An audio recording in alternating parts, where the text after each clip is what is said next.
Oh my goodness, what a sensational performance by the Kansas City Chiefs, right? I mean, seriously, from kickoff to the final whistle, it was a masterclass in strategy. Patrick Mahomes was absolutely electric, throwing 3 touchdowns and running in another peak Mahomes magic at its finest, folks.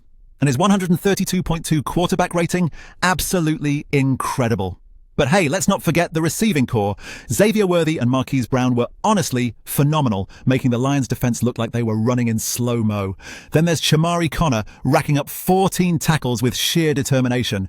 Talk about a defensive juggernaut stopping the Lions dead in their tracks. This whole team plays like they're on another level. Stick around, guys, because we're diving even deeper into the Chiefs' victory. And while you're at it, don't forget to subscribe. All right, folks, shifting our view to the Detroit Lions. And I've got to say, if resilience was the name of the game, these Lions roared it loud and proud, even though they came up short in a 30-17 defeat against the Chiefs. Coming into this match, I thought, the Lions, they had some fight in them. Jared Goff was the guy trying to orchestrate that spark, right? I mean, his connection with his receivers was on point, really. With 23 out of 29 completions, Goff showed some precise playmaking, and those touchdowns to Jameson Williams and Sam Laporta just underlined it. But, well, they stumbled where it mattered most, in the red zone. It's like they hit a massive wall with the Chiefs' defense standing tall, swatting away any serious hopes of them turning the tide.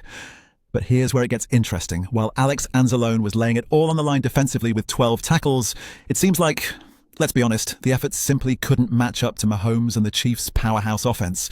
Still, you could argue this was all about finding that elusive consistency. The Lions, they're onto something. They just need to capitalize on it.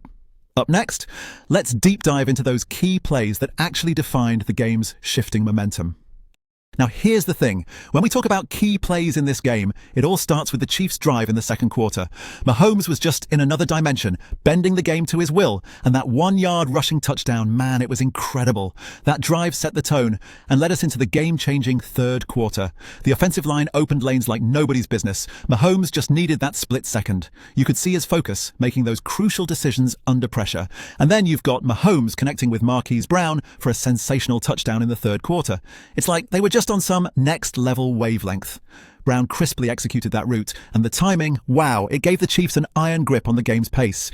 The game was tense, but then Laporta's touchdown for the Lions suddenly shaved that lead, closing the gap to just 3 points. It was a pivotal moment as the Lions showed insane resilience. But once again, Mahomes and his squad responded, extending the lead with Brown's stunning second touchdown. And let's not forget Harrison Butker's decisive field goal towards the end of the fourth quarter, which shut out any Lions' comeback hopes. Such poise and reliability under pressure were priceless. This game was all about outperforming when it truly mattered, and the Chiefs, they pretty much wrote the textbook on that. Now, speaking of writing the textbook, let's dive into the absolute masterclass put on by Patrick Mahomes. Listen, when you talk about MVP caliber performances, right? I mean, Mahomes' outing against the Lions felt like the kind of stuff legends are made of. Yeah, he completed 22 of 30 passes for 243 yards, which frankly is just insane. And the guy wasn't just throwing daggers out there, he was orchestrating a symphony. Those 3 passing touchdowns, pure magic with some genuine quarterback artistry, finding Worthy and Brown in stride as if they were painted targets. But hey, here's the thing. Mahomes wasn't just about the pass. No. He brought the heat with his legs too, sneaking in for a rushing touchdown and keeping the Lions' defense totally off balance. That dual threat skill, it's like trying to defend against 2 players at once. What do you guys think about Mahomes' performance? Are we looking at an MVP season? Seriously, jump into those comments and spill your thoughts. Is this guy just on another level or what? Let me know.